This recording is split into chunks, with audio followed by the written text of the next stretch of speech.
महाराजांचा पुतळा कोसळणं हा अपघात, मंत्री दीपक केसरकर यांचं वादग्रस्त विधान. मोदींच्या दौऱ्यामुळे नौदलानं घाईघाईने काम केल्याची केसरकरांची कबुली.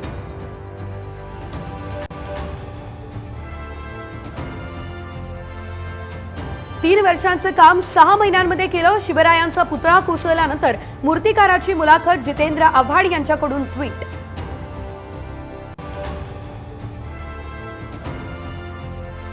वसंतदादा शुगर इन्स्टिट्यूटच्या बैठकीत हर्षवर्धन पाटील आणि शरद पवार यांची भेट. बैठकीनंतर दोन्ही नेत्यांमध्ये बंद दाराआड चर्चा.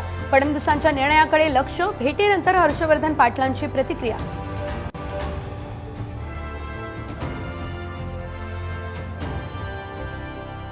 पुण्यात अज्ञात तरुणीची निर्घृण हत्या. शीर आणि हातपाय कापून मुठा नदीमध्ये फेकलं.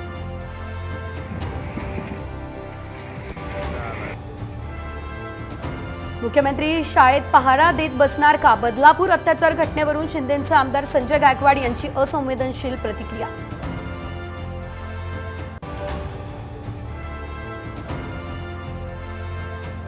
देशभरात आज गोकुळाष्टमीचा उत्साह. राज्यात ठिकठिकाणी दहीहंडीचा थरार. दहीहंडी उत्सवासाठी मुंबई ठाण्यात सेलिब्रिटीज उपस्थित.